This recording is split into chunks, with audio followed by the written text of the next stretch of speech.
Uh-oh. It's back. So, I didn't add this in the last video, but there is an issue, boys and girl, to the 1% of female viewers who watch me. Oh, she's back out. So, I have mentioned several times about a plug behind the oil pump right here. And that's the only thing the block doesn't come with. And the one I put in, I don't believe is snug enough. So, the big issue was low oil pressure. Once she warmed up, she had low oil pressure. But she didn't have no oil pressure. We had a gauge hooked up to it, and I'm not worried about anything. I just had to take it out so we can take off the valve covers, timing cover, and the oil pan, and basically start from back from where we were a little bit ago. I will be able to leave the intake manifold on though, so I got that going for me. So I'm just waiting on a couple parts. I am warrantying out. There is a tensioner for the main chain tensioner that goes right about there, and I'm going to warranty out the oil pump anyways, just as a little safety precaution. But we did cut open some oil filters. That's the most recent one, and there wasn't anything significant in them other than the very first startup one had some startup glitter. Basically, whenever you do a bunch of machining on an engine, your first oil change is usually after she warms up. You want to change the oil, and there will be a little bit of grit in there. But the second one, which is when the oil pressure light finally popped up, is where we well, I shouldn't say we, I just shut it off, and then I basically hated life for the next couple days, and just was a big crybaby about it until I figured out that it's just got to be done. So there was a couple things that I did do. I did actually pull off the oil pan, and I'll show a little bit of that here in a little bit. And I replaced the O-ring on the oil pickup, and that didn't change anything.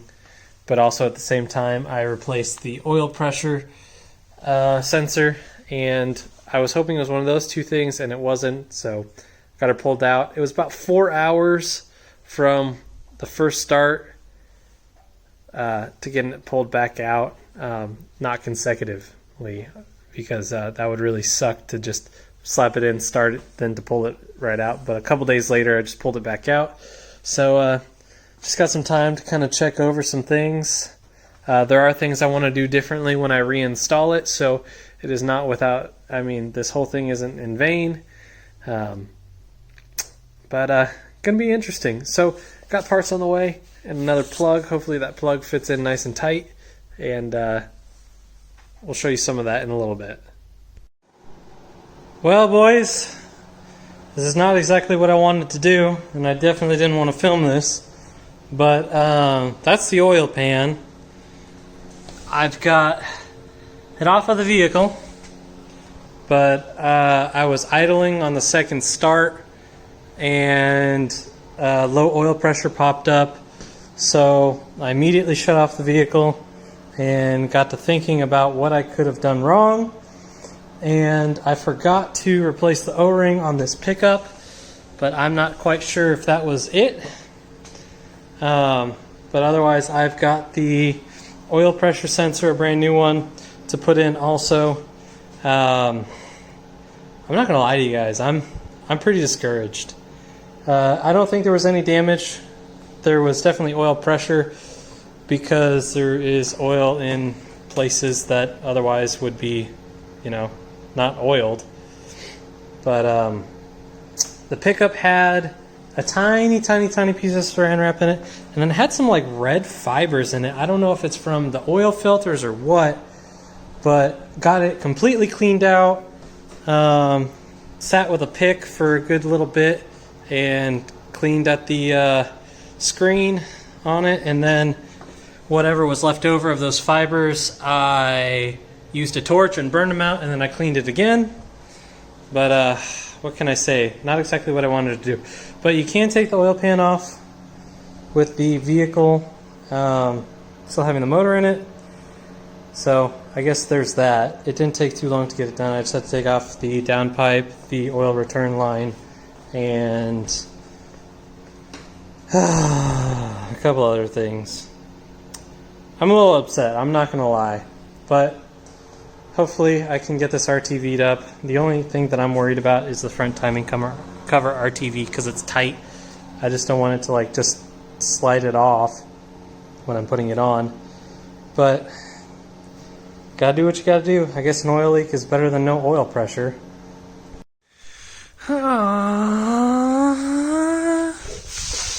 Alright, so there is something that I wanted to do while I'm at it. When I put the BBK throttle body on, I knew that this wasn't going to match up very well. So I am going to take my Dremel here and port match it a little bit. I'm going to basically take this lip and bevel it in as much as I can, and I think that'll be alright. Basically, when I got this intake manifold back in, the phenolic spacer and the intake manifold have been matched. So then I also matched the heads. You can just kind of barely see. I just took off a tiny bit.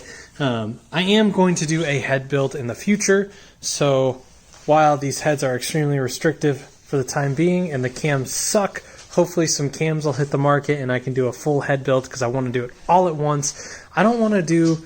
I got kind of reamed on for not porting the heads, but like it's such a small gain to just port the heads and not touch the cams or the springs and valves when I could just get it all done at once, do it properly, have everything flow benched and matched, and it'll be a lot better than doing bits and pieces here and there. And I'm just going to get this matched up real quick. I mean, it's only going to be a blink of an eye for you guys, but it's going to take me probably an hour or so. Luckily, it's about 50 degrees out today, and got my slippers on and my stool and a little bit of sunlight to give me a little bit of motivation. But going to do that while this motor's out. Jeez. So I got this kind of at the point where I want it to be. Basically, I've just grinded this lip out, and now I'm going to get a sanding wheel and go back over it and blend it, basically. Okay, cool. So while this isn't a full porting of the intake manifold, like I said, nothing is ported, just port matched. So basically, I've smoothed this out and gave it more of a funnel in for the throttle body.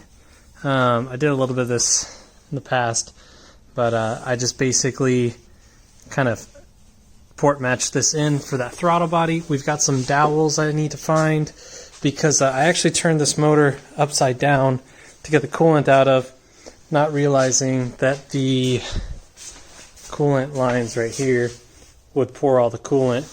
I was expecting this hose to pour all the coolant, so I had the oil pan right there to catch it all, and as soon as I turned it over, it got caught on these lines right there and it started dumping coolant out of the back.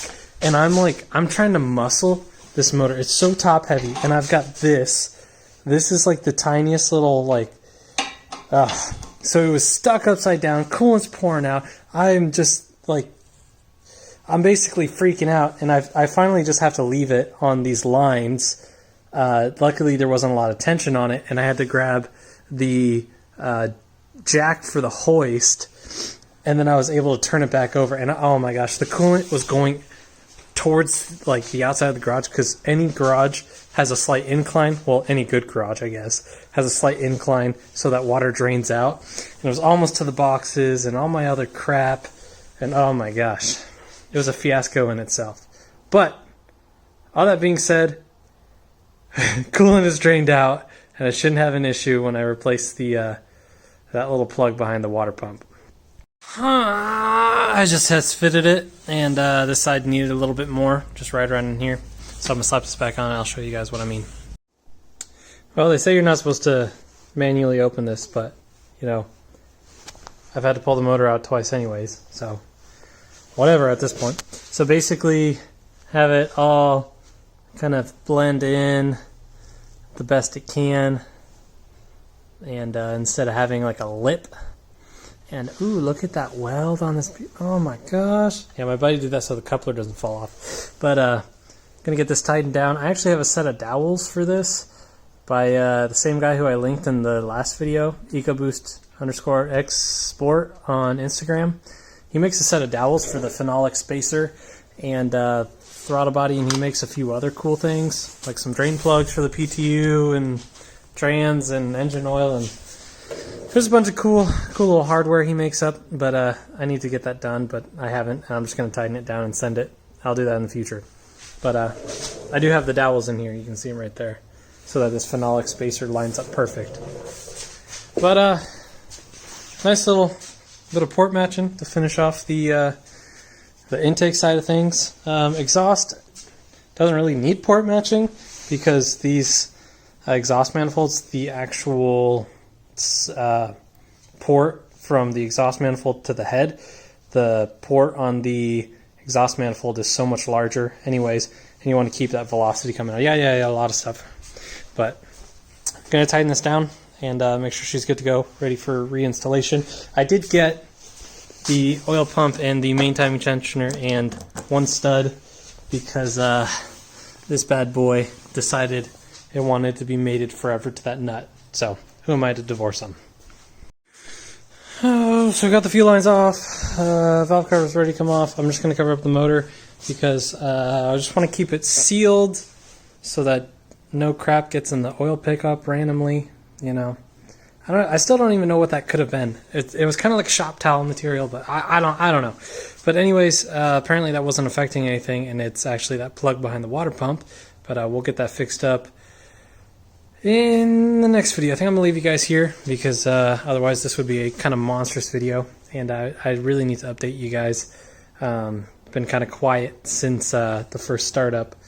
But if you guys enjoyed, hit me up with a like or subscribe. Just a little something. I mean, I know I'm a trash YouTube channel, but come on, guys, a little loving. I mean, come on.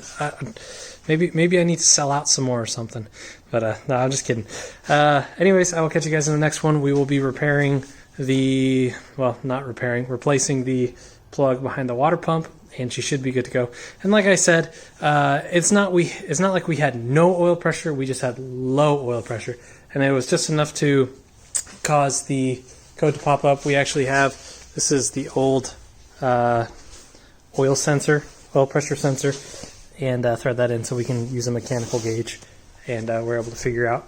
So no noises, nothing in the pan, nothing in the oil filters, and I'm not really worried, but we'll get her fixed up, and in the next one she should be back running.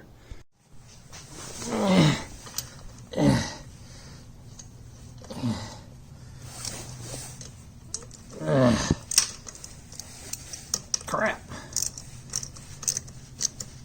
Hopefully this one stays.